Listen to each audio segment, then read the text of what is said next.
നാണമില്ലേ ജിനീഷ് കുമാറെ എന്നാണ് ജനങ്ങൾ ഒന്നടങ്കം ചോദിക്കാൻ ആഗ്രഹിക്കുന്നത്. കോന്നി MLA ആണ് ജിനീഷ് കുമാർ. CPM നേതാവാണ്.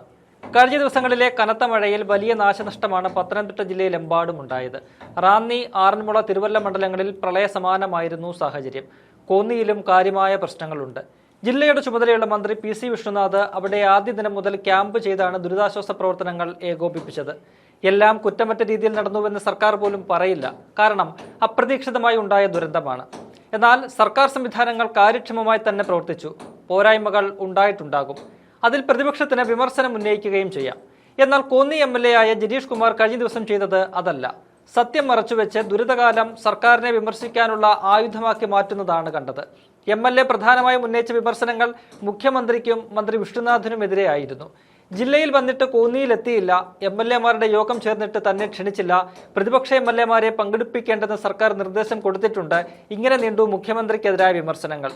ജില്ലയുടെ ചുമതലയുള്ള മന്ത്രി വിഷ്ണുനാഥ് ഗസ്റ്റ് ഹൌസിൽ മുറിയെടുത്ത് കിടന്ന് ഉറങ്ങുകയാണ്. ഉറങ്ങിയാൽ മണ്ഡലത്തിലെ പ്രശ്നങ്ങൾ മനസ്സിലാകില്ല, അതിന് ഫീൽഡിൽ ഇറങ്ങണമെന്നുമെല്ലാം വാർത്താ സമ്മേളനം വിളിച്ചാണ് ജിനീഷ് ആഞ്ഞടിച്ചത്. കേൾക്കുന്നവരെല്ലാം അത് ശരിയാണെന്നേ വിശ്വസിക്കൂ, മറിച്ചൊരു വിശദീകരണം ഉണ്ടാകുന്നതുവരെ. ജനീഷിന്റെ ഈ ആരോപണങ്ങൾക്കെല്ലാം നിമിഷങ്ങളുടെ ആയുസ് മാത്രമേ ഉണ്ടായിരുന്നുള്ളൂ. ഇന്ന് മാധ്യമങ്ങൾക്ക് മുന്നിൽ ജനീഷിന്റെ ആരോപണങ്ങൾ ഒടിച്ചു മടക്കി കൊടുത്തിരിക്കുകയാണ് മന്ത്രി വിഷ്ണുനാഥ്. ഈ മാസം 1-ന് കോന്നിയിൽ പോയതും ജിനീഷ് കുമാറിനൊപ്പം ദുരിതാശ്വാസ ക്യാമ്പുകൾ സന്ദർശിച്ചതുമെല്ലാം ചിത്രങ്ങൾ സഹിതം പുറത്തുവിട്ടാണ് മന്ത്രി തെളിയിച്ചിരിക്കുന്നത്. മന്ത്രി പറഞ്ഞ മറ്റൊരു കാര്യമാണ് ഏറെ പ്രസക്തം. താൻ MLA-യെ അങ്ങോട്ട് വിളിച്ചാണ് യോഗം ചേരണമെന്ന് ആവശ്യപ്പെട്ടതെന്നും MLA തന്നെ വിളിച്ചിട്ടില്ലെന്നും മന്ത്രി വ്യക്തമാക്കുന്നുണ്ട്. അപ്പോൾ ജിനീഷ് കുമാർ ആരെ പറ്റിക്കാനായിരുന്നു ഈ കള്ളത്തരങ്ങളെല്ലാം തട്ടിവിട്ടത് എന്ന ചോദ്യമാണ് ഉയരുന്നത്. എന്തായാലും ദുരന്തത്തിനിടയിൽ കുളം കലക്കാൻ വന്ന CPM MLA-യുടെ തൊലിയുരിച്ചു വിട്ടിട്ടുണ്ട് മന്ത്രി വിഷ്ണുനാഥ്. ആ ദൃശ്യങ്ങൾ കാണാം. ഞാൻ നിനക്ക് എന്താ പറയേണ്ടത്? ഞാൻ അവിടെ ഗസ്റ്റ് ഹൗസിൽ കിടന്ന് ഉറങ്ങിയെന്നാണ് അദ്ദേഹം പറഞ്ഞത്. ഞാൻ അവിടെ 1-ാം തീയതി ചെന്നതാണ്. ഞാൻ അവിടെ 1-ാം തീയതി ചെന്നു. ഞാനും അദ്ദേഹവും കൂടെ ദുരിതാശ്വാസ ക്യാമ്പുകൾ സന്ദർശിക്കുന്നതിൻ്റെ ചിത്രമാണിത്.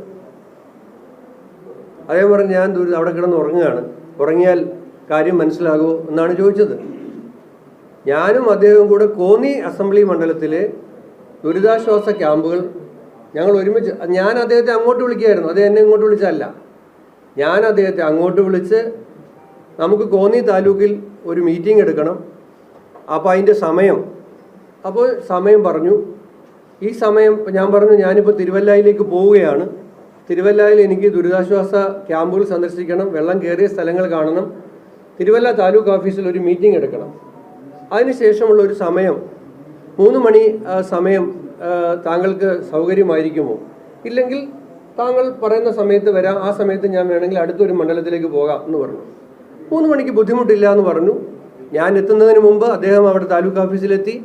ഞാനും അദ്ദേഹവും തമ്മിൽ ഉദ്യോഗസ്ഥ തലത്തിലുള്ള യോഗം നടത്തി. അവിടെ അദ്ദേഹം പ്രധാനമായും പറഞ്ഞൊരു പ്രശ്നം, അദ്ദേഹം മാത്രമല്ല അദ്ദേഹം ജില്ലാ പഞ്ചായത്ത് പ്രസിഡന്റ്, പത്തനംതിട്ടയിലെ പഞ്ചായത്ത് പ്രസിഡന്റുമാർ പറഞ്ഞൊരു പ്രധാന പ്രശ്നം, കാർഷിക മേഖലയിൽ വലിയ നഷ്ടമുണ്ടായി. ഇപ്പോഴുണ്ടാകുന്ന നഷ്ടപരിഹാരം അത് മതിയാവില്ല.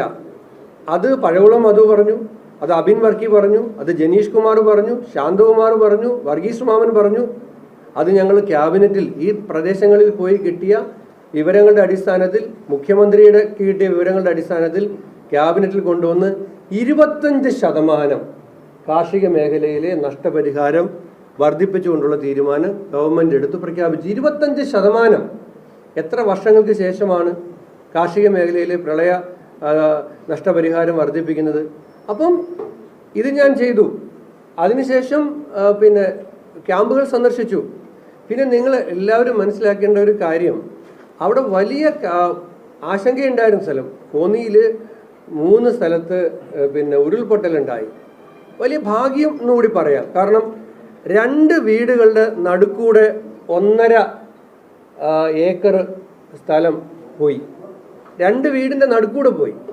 അത് അപ്പുറത്തോട്ടോ ഇപ്പുറത്തോട്ടോ മാറിയെങ്കിൽ 2 വീട് പോകുമായിരുന്നു. പക്ഷെ അവിടെ ഭാഗ്യത്തിന് അങ്ങനെ ഒരു നാശനഷ്ടം ഉണ്ടായില്ല.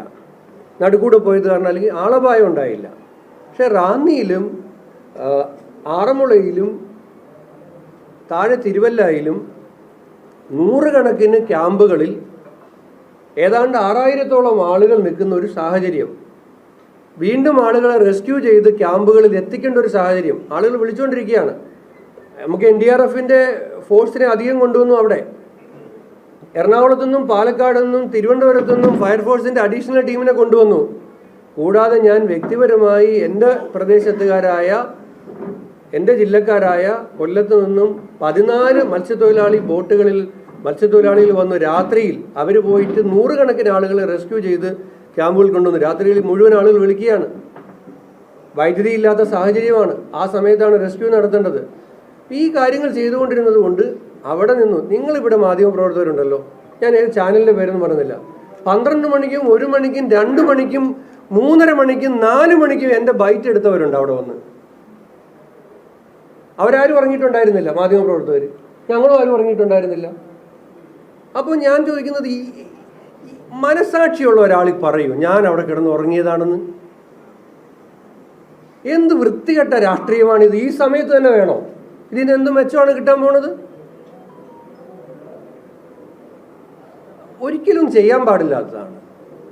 നമ്മൾ മുഴുവൻ, ഞാനവിടെ റാന്നിയിലെ മീറ്റിംഗ് എടുത്തു, കോന്നിയിലെ മീറ്റിംഗ് എടുത്തു, ആറന്മുള മീറ്റിംഗ് എടുത്തു, തിരുവല്ലയിൽ മീറ്റിംഗ് എടുത്തു, ദുരിതാശ്വാസ ക്യാമ്പിൽ പോയി, പ്രളയമുണ്ടായ സ്ഥലത്ത് പോയി, എല്ലായിടത്തും പോയി.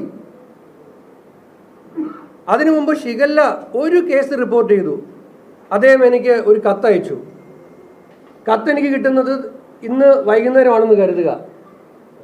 ഞാൻ പിറ്റേ ദിവസം പത്തനംതിട്ടയിൽ ഷിഗല്ല വന്നതിൻ്റെ അടിസ്ഥാനത്തിൽ ആരോഗ്യവകുപ്പിലെ ഉദ്യോഗസ്ഥരുടെ മീറ്റിംഗ് വിളിച്ചു. പിറ്റേ ദിവസം, ഒരു ദിവസം മാറ്റി വെച്ചില്ല. അദ്ദേഹം നിഷേധിക്കട്ടെ, അങ്ങനെ ചെയ്തില്ല എന്ന് പറയട്ടെ. 1 മാസം മുമ്പ് പോയി പ്രളയ സമാനമായ സാഹചര്യം ഉണ്ടായാൽ എന്ത് ചെയ്യണമെന്നറിയാൻ വേണ്ടിയിട്ട് ഒരു മീറ്റിംഗ് 1 മാസം മുമ്പ് എടുത്തു. എന്നിട്ട് നമ്മൾ ക്യാമ്പുകൾ ഐഡൻറ്റിഫൈ ചെയ്തു. ആ ക്യാമ്പുകളിൽ ടോയ്ലറ്റ് സൗകര്യമോ വൈദ്യുതി പ്രശ്നമോ ഉണ്ടോ എന്ന് ഉറപ്പുവരുത്തി. അതുകൊണ്ടാണ് അർദ്ധരാത്രിയിൽ പോലും നമുക്ക് പല സ്ഥലത്തും ക്യാമ്പ് തുടങ്ങാൻ പറ്റിയത്. കാരണം 1 മാസം മുമ്പേ ക്യാമ്പുകൾ ഐഡൻറ്റിഫൈ ചെയ്ത് അവിടെ അടിസ്ഥാന സൗകര്യങ്ങൾക്ക് വേണ്ട കാര്യങ്ങൾ ചെയ്തുകൊണ്ടാണ്. ഞാൻ പറയുന്നത്, നമുക്ക് രാഷ്ട്രീയമാണ്, ആക്ഷേപങ്ങൾ പറയേണ്ടി വരും, ആരോപണം പറയേണ്ടി വരും. പക്ഷെ അതിനകത്തൊക്കെ ഒരല്പം മനുഷ്യത്വം കലർത്തി ആരോപണം ഉന്നയിക്കണം എന്ന് മാത്രമേ എനിക്ക് പറയാനുള്ളൂ. അല്ലെങ്കിൽ അദ്ദേഹം നിഷേധിക്കട്ടെ.